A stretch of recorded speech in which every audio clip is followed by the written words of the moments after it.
when I was talking around some of my circle, saying I'm coming to interview Rob Campbell, some people said, well, you're the rock star of the union movement. Honestly, the Bono of the union movement.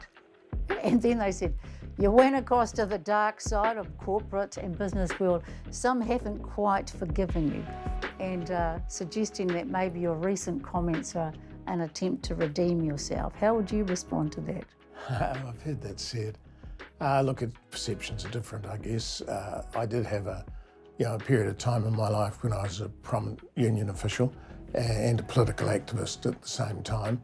I really blew up at a personal level, couldn't handle many aspects of that. The blowing up reference points to his past struggle with depression and alcohol. So with that, he made a deliberate decision to radically change his life. In the main, that ended up being in the business world, not exclusively, but for quite a long period of time. Rob Campbell, sacked only weeks ago as chair of Te Whatu Ora and the Environment Protection Authority, he had described National's alternative to Three Waters as thinly veiled dog whistling against co-governance, and was accused of breaching the code of conduct for Crown entity board members. The axe fell heavily. In terms of with Mr Campbell, he called the leader of the opposition stupid, and he implied his policies were racist. And while he apologised to me, he then doubled down on those criticisms in the press. I'd been saying things like that quite frequently about co-governance and about National Party and ACT Party attitudes towards it.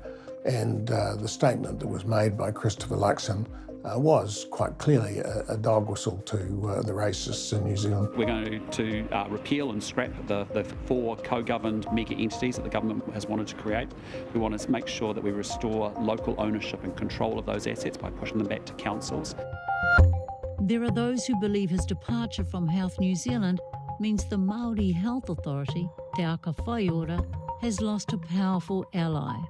So Christopher Luxon told me on this show that he'll get rid of the Māori Health Authority. Do you trust Māori to come up with solutions? Absolutely, absolutely. So why are you not listening to And that's what we could do, like in terms of a single healthcare system with a Māori Health Directorate within the Ministry of Health. We could have iwi partnership. I don't know where Christopher Luxon gets his views on these issues, but he's so badly wrong that it's not even really worth discussing that as an option. I know that the National Party had campaigned and is still campaigning against Te Whatu Ora, which they mistakenly think is an example of co-governance, but they clearly want to eliminate. They clearly want to eliminate anything that looks like any element of motuhake on behalf of Māori in the health system, probably everywhere else as well. So it seemed to me exactly the sort of thing that the head of the health system, Te Whatu Ora, should be talking out about, and I don't resolve from that at all. Rob doesn't believe we are where we should be when it comes to health reforms, but says it's a good start.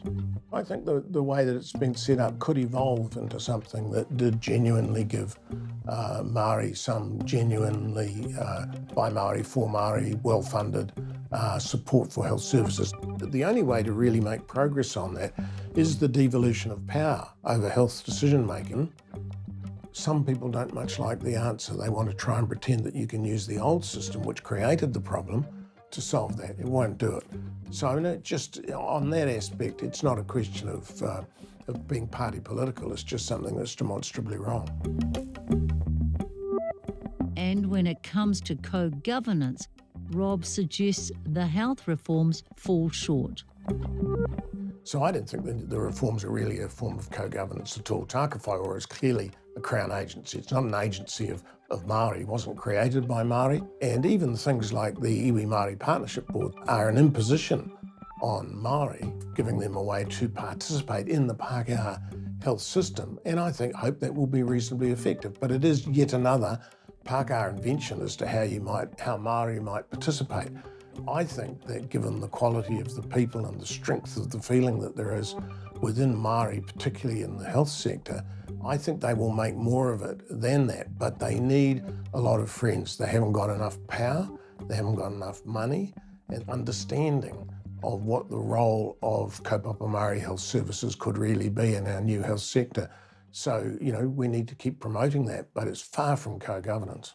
So if you're that interested, why don't you just zip it and stay in the job and do it? Well, I guess I'm not a zip it sort of person. Did any of your board members offer to step down in solidarity with you? No. Did you think about getting union rep in?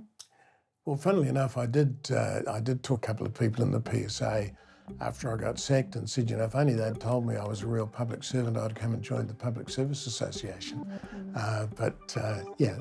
We were in a different position. After the break, the unlikely journey to New Zealand's boardrooms and back again. That's next.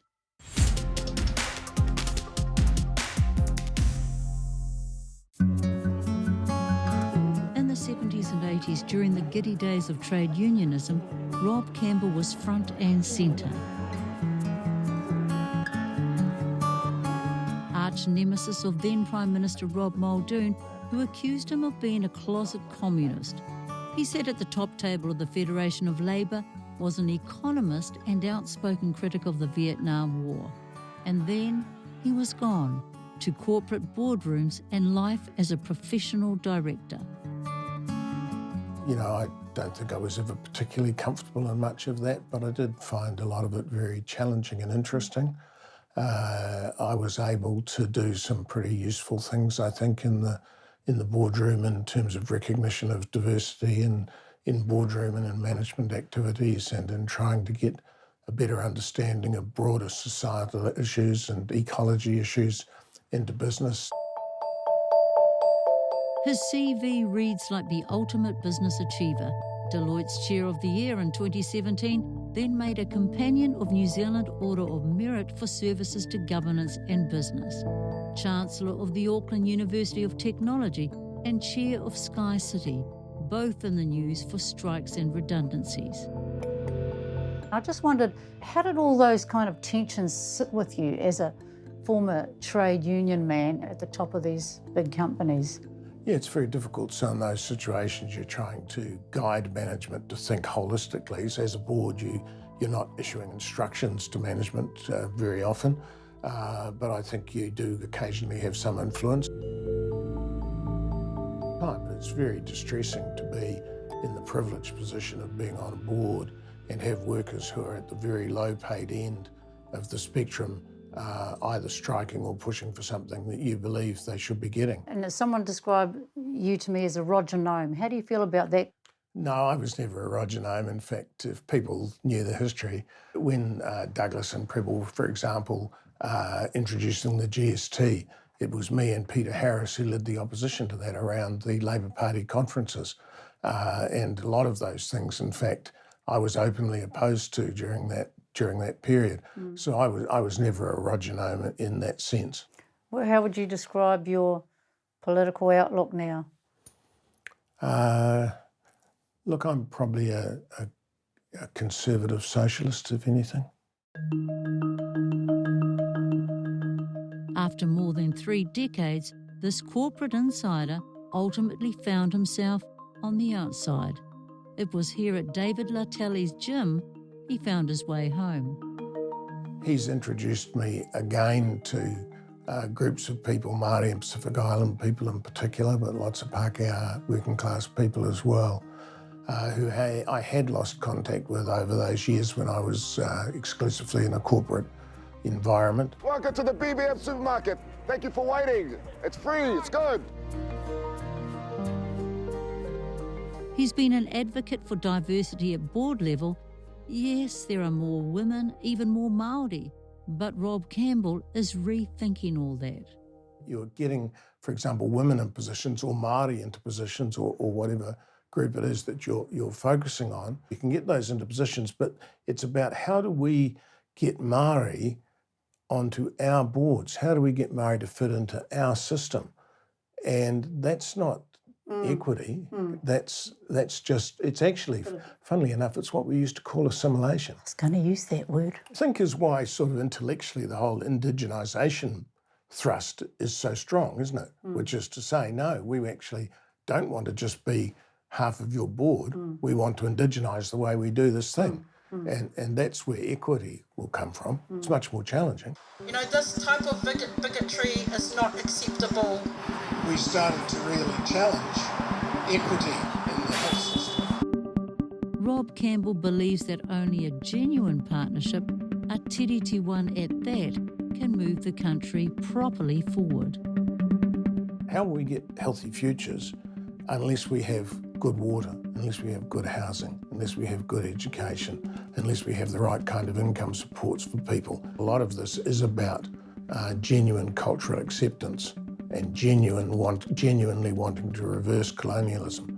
Because if you don't reverse colonialism, how can you deal with the outcomes of colonialism? I think it's the power sharing bit that's getting up some people's noses. Oh, it is. Yeah, well, it's not surprising, is it? Some people don't like have power being taken off them, and I can understand it. I think a lot of Pākehā find it quite challenging to see the assertion of Māori sovereignty in whatever name you care to give it. They don't feel they have something similar to grasp hold of. And I think what I would say to other Pākehā is that you can find that rock actually in the place you probably would least want to find it, but it's in the treaty. We can't sort it by saying, oh, we'll fix this and we'll make Maori equal here, or we'll help this little bit here. All that's good, but the only real answer at the end is having something that we can share, which is basically the foundation we have in the Treaty of Waitangi. Now that's of course a red flag to a lot of people, isn't it? Yeah, it probably is, but sometimes the hard answer is the right answer, isn't it?